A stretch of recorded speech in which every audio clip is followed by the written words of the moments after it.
بسم اللہ الرحمن الرحیم۔ السلام علیکم۔ رسول اللہ صلی اللہ علیہ وسلم نے غزوہ فتح میں مدینہ سے مکہ کے لیے سفر شروع کیا تو آپ صلی اللہ علیہ وسلم روزہ سے تھے۔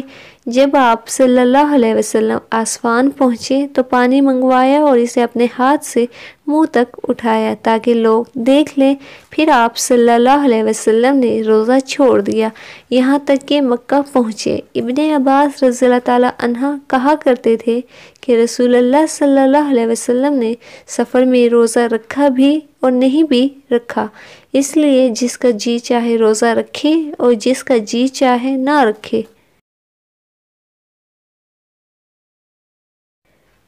آپ صلی اللہ علیہ وسلم نے فرمایا، جب کوئی بھول گیا اور کچھ کھا پی لیا تو اسے چاہیے کہ اپنا روزہ پورا کرے، کیونکہ اس کو اللہ نے کھلایا اور پلایا۔